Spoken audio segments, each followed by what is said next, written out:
Hello दोस्तों, आज की वीडियो में देखेंगे माता पिता से बच्चों में संभावित रक्त समूह के बारे में देखेंगे। मतलब माता का कौन सा रक्त हो और पिता का कौन सा रक्त हो और बच्चे का कौन सा रक्त समूह जनरेट होगा, उसके बारे में डिटेल से हम देखेंगे और आपके सारे क्वेश्चनों को सोल्व करेंगे। तो इसमें एक आपको ट्रिक याद करनी है। अगर माता और पिता दोनों का ए बी तो ओ नहीं, मतलब माँ का भी ए बी है और पिता का भी ए बी है, तो ओ वर्ग का बच्चा कभी भी पैदा नहीं होगा।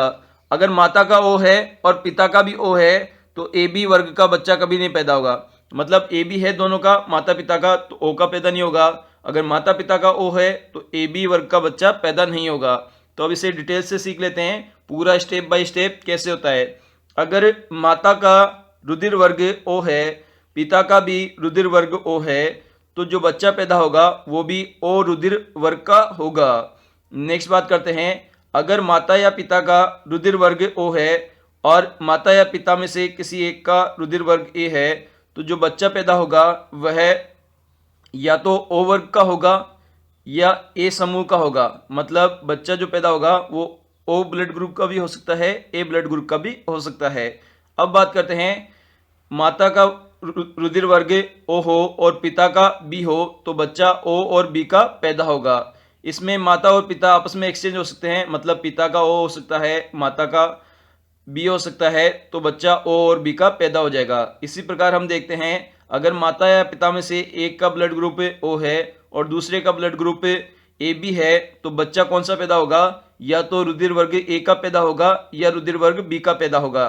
तो इधर हम माता भी आ सकती है और इधर पिता भी आ सकती है। अगर ओ होगा तो ओ ब्लड ग्रुप का पैदा होगा, अगर रुधिर वर्ग ओ और ए होगा तो ओ वर्ग का या ए वर्ग का, दोनों में से किसी एक वर्ग का होगा। नेक्स्ट बात करते हैं, ओ और बी में, तो ओ वर्ग का हो सकता है या बी वर्ग का हो सकता है। ओ और ए बी की बात करते हैं तो इसमें ओ वर्ग नहीं आएगा, या तो ए वर्ग का बच्चा पैदा होगा या बी वर्ग का बच्चा पैदा होगा। अब नेक्स्ट देखते हैं, अगर माता और पिता का रुधिर वर्ग ए हो, तो जो बच्चा जो पैदा होगा या तो ओ वर्ग का पैदा होगा या ए वर्ग का पैदा होगा। नेक्स्ट बात करते हैं, माता और पिता का रुधिर वर्ग ए बी हो, तो बच्चा जो पैदा होगा वह या तो ए का होगा या बी का होगा या ए बी का होगा या ओ का होगा। मतलब इसमें सबसे ज़्यादा संभावना है, ए का भी हो सकता है, ए बी का भी हो सकता है, बी का भी हो सकता है और ओ का भी हो सकता है, अगर माता और पिता का जो रुधिर वर्ग है वह ए या बी हो। नेक्स्ट बात करते हैं, ए और ए बी वर्ग वाले माता पिता के जो बच्चा होगा वह ए बी या ए बी की वर्ग का होगा। मतलब रुधिर वर्ग ए बी हो सकता है, बी भी हो सकता है या ए बी भी हो सकता है। इसी प्रकार हम देखते हैं, बी क्रॉस बी, मतलब माता और पिता का रुधिर वर्ग बी और बी है, तो बच्चा ओ और बी का पैदा होगा। इसी प्रकार से रुधिर वर्ग बी और ए बी के लिए बच्चा ए बी या ए बी वर्ग का पैदा होगा। और इसी प्रकार से ए बी और ए बी में क्या होता है? ओ कभी भी नहीं आता है। तो इसी प्रकार इसमें बच्चा पैदा होगा, ए का हो सकता है, बी का हो सकता है या ए बी का हो सकता है।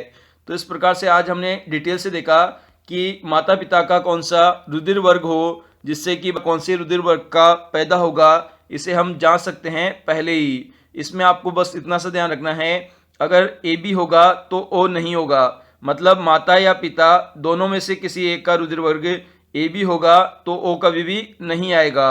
और इसी प्रकार से ओ क्रॉस ओ होगा तो कभी भी ए बी नहीं आएगा। बस इतना सा ट्रिक में आपको ध्यान रखना है और ये सारे सीक्वेंस ऑटोमेटिक बन जाएंगे।